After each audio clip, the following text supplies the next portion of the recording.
Good morning, students. How are you? I hope all of you are fit and fine. Welcome to Center of Excellence. आज हम chapter 9th का एक topic हमारा रह गया था, that is called evaporation. Chapter first में matter in our surroundings, वो टॉपिक आज हम इस वीडियो में कवर करेंगे. सबसे पहले इवेपोरेशन अगर डेफिनेशन बताएं या फिर थोड़ा बहुत इंट्रोडक्शन दे इवेपोरेशन के बारे में, तो जैसे कि डेली लाइफ में हम देखते हैं कोई भी चीज़ अगर क्या हो जाए हमारी, मतलब किसी पे पानी लग जाता है तो हम पेरेंट्स या फिर मम्मी हमें क्या कहते हैं, मतलब क्या कहते हैं कि भाई बाहर रख दो ये सूख जाएगा. वो कैसे सूखता है, वो पानी कहाँ चला जाता है, कैसे जाता है, तो यही चीज़ हम आज इस वीडियो में पढ़ने वाले हैं. फर्स्ट ऑफ ऑल क्या होता है, मान लो ये क्या है हमारे पास, कोई भी मैटर है. क्या है? कोई भी मैटर. फर्स्ट ऑफ ऑल अगर इंट्रोडक्शन की बात करें तो उसमें क्या हो जाएगा, हमको पता है कोई भी मैटर के जो पार्टिकल्स हैं उनकी क्या होती है, काइनेटिक एनर्जी. काइनेटिक एनर्जी मतलब वो कोई भी पार्टिकल बिना मूव किए नहीं रह सकता.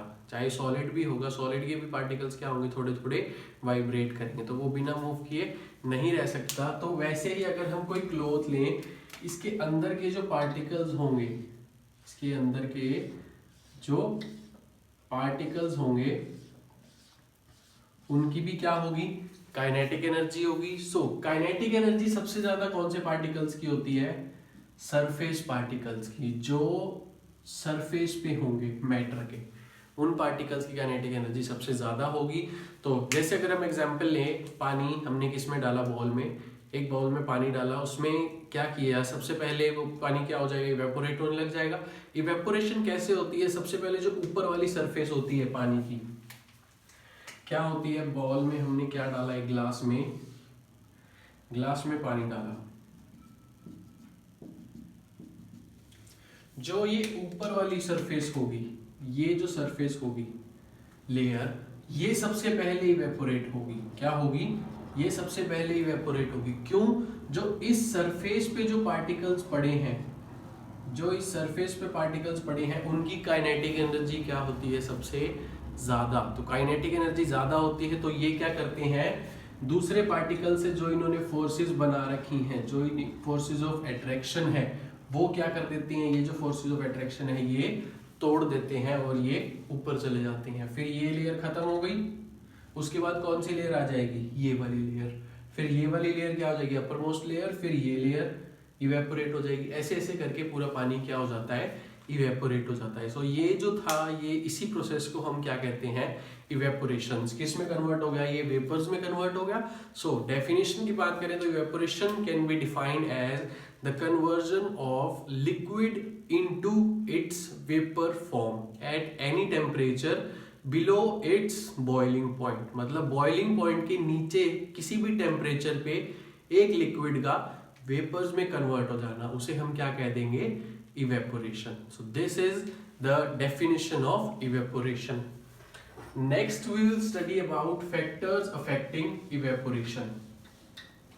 फैक्टर्स अफेक्टिंग इवेपोरेशन, सबसे पहले क्या होगा, अगर हम देखो, कहते हैं कि भाई कपड़े जब सुखाते हैं तो कहाँ सुखाने चाहिए, बाहर सुखाने चाहिए. क्यों? बाहर क्या होती है, तेज हवा चल रही होती है, उससे जल्दी सूख जाते हैं. अगर हवा ना चले तो जल्दी नहीं सूखते कपड़े. ठीक है. वैसे ही अगर जैसे बारिश का मौसम होता है, बारिश के मौसम में कपड़े लेट सूखते हैं. ठीक है. और अगर हम क्या करें, किसी को सुखाना हो तो हम क्या कहते हैं, उसको फैला के रखो. फैला के रखने से क्या होता है कि भाई वो उसका सरफेस एरिया इंक्रीज हो जाता है, तो भी क्या हो जाता है, वो जल्दी सूख जाते हैं. या फिर किसी चीज को सुखाने के लिए हम क्या करते हैं, उसको गर्म कर देते हैं. गर्म कर देते हैं तो वो क्या हो जाता है, सूख जाता है. कैसे सूखता है, सबसे पहला फैक्टर देखो, सबसे पहला फैक्टर हम क्या मान लेते हैं, उसका सरफेस एरिया.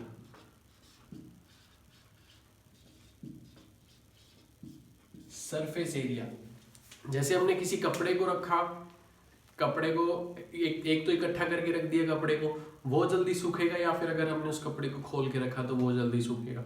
ऑब्वियसली जब हम कपड़े को खोल के रखेंगे तो वो जल्दी सूखेगा.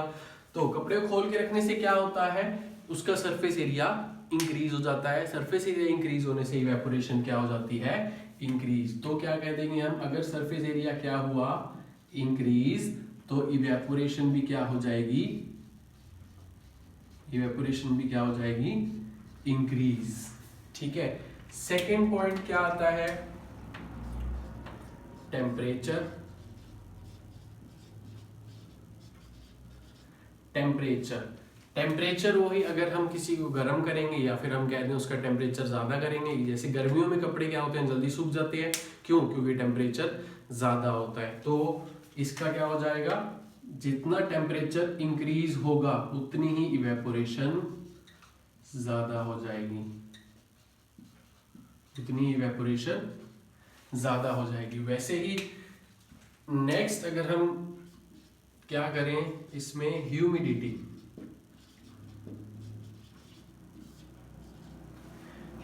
ह्यूमिडिटी का मतलब क्या हो जाएगा, एनवायरनमेंट में वाटर वेपर ज्यादा है या कम है। अगर एनवायरनमेंट में वाटर वेपर ज्यादा है तो हम क्या कह देते हैं, ह्यूमिडिटी ज्यादा है। अगर वाटर वेपर्स कम है तो हम क्या कह देते हैं, ह्यूमिडिटी कम है। तो अगर हम क्या करें, एक बार ज्यादा ह्यूमिडिटी में क्या करें, कपड़ा सुखाएं, मतलब ह्यूमिडिटी क्या है, ज्यादा, ह्यूमिडिटी ज्यादा है तो इवेपोरेशन क्या हो जाएगी, कम हो जाएगी। क्या हो जाएगी, कम हो जाएगी। वैसे अगर ह्यूमिडिटी कम है तो इवेपोरेशन ज्यादा। ह्यूमिडिटी ज्यादा का मतलब वाटर वेपर्स पहले ही ज्यादा है एनवायरनमेंट में या फिर हवा में, एयर में, तो जो किसी चीज को हम सुखा रहे हैं तो उसमें से वाटर वेपर्स धीरे निकलेंगे। ठीक है, वैसे ही अगर ह्यूमिडिटी कम का मतलब एयर में वाटर वेपर्स कम है, तो एयर में वाटर वेपर्स कम है तो इवेपोरेशन क्या हो जाएगी, ज्यादा हो जाएगी। क्यों, क्योंकि जो कपड़ा या फिर हम कुछ सुखा रहे हैं तो उसमें से वाटर वेपर्स फटाफट एयर में चले जाएंगे। तो ये थे 3।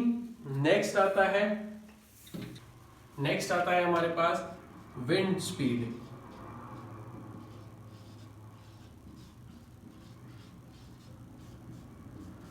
विंड स्पीड पे कैसे डिपेंड करता है, जैसे ही हम कहते हैं कि भाई ज्यादा हवा होगी तो इवेपोरेशन ज्यादा हो जाएगी, मतलब कपड़े जो है वो जल्दी सूख जाएंगे। तो वैसे ही विंड स्पीड मतलब जितनी ज्यादा हवा उतनी ही ज्यादा इवेपोरेशन। इसीलिए हम कपड़े क्या करते हैं, बाहर सूखने डालते हैं ताकि वहां पे हवा ज्यादा लगे। तो जितनी विंड स्पीड ज्यादा, wind speed increase, evaporation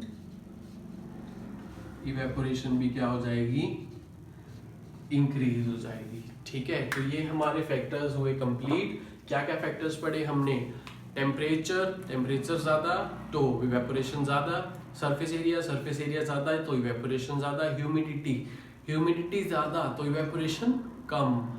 next क्या पढ़ा हमने, विंड स्पीड ज्यादा तो इवेपोरेशन ज्यादा। तो सिर्फ ह्यूमिडिटी एक ऐसा फैक्टर है जिससे इवेपोरेशन जो इनवर्सली प्रोपोर्शनल है, मतलब अगर ह्यूमिडिटी ज्यादा तो इवेपोरेशन कम। नेक्स्ट क्या आते हैं, how does evaporation cause cooling. Evaporation cooling कैसे करते हैं। अब देखो, फॉर एग्जाम्पल अगर मैं हाथ में मतलब क्या लूं, पेट्रोल डाल दूं हाथ में, क्या डाल दूं, पेट्रोल डाल दूं, तो हमको कैसा फील होता है, ठंडा ठंडा फील होता है। जैसे आजकल हम सैनिटाइजर्स लगा रहे हैं तो सैनिटाइजर्स में भी क्या होता है, एल्कोहल होता है।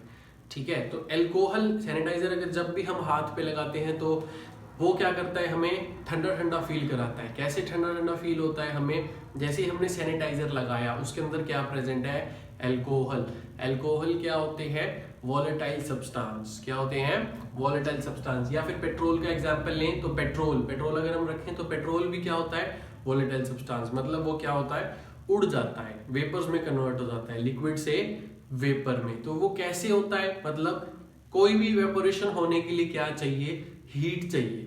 क्या चाहिए होती है, हीट चाहिए होती है। ठीक है, तो पेट्रोल हमने डाला, थोड़ी देर बाद हमको क्या लगा, अपना हाथ ठंडा ठंडा लगा। वो क्या किया, पेट्रोल ने जो उसको हीट चाहिए वो कहाँ से ले ली, हमारे पाम से, हमारे हाथ से उसने क्या ले ली, हीट ले ली। और हीट लेते ही क्या हुआ, वो इवेपोरेट हो गया। हीट लेते ही पेट्रोल क्या हुआ, इवेपोरेट हो गया। तो उसीलिए हम क्या कह देते हैं कि इसी वजह से हमको क्या लगता है, जो हमारे हीट की, हाथ की क्या थी, हीट, वो चली गई, हाथ की हीट चली गई तो हाथ कैसा रह गया हमारे पास, ठंडा रह गया। इसीलिए हमें क्या लगता है, ठंडा लगता है। ठीक है, इसीलिए कहते हैं कि इवेपोरेशन क्या करता है, कूलिंग कॉज करता है। एक और क्वेश्चन है, अगर क्वेश्चन की बात करें, what type of clothes should be wear in summer, summer में हमको कैसे क्लोथ्स पहनने चाहिए।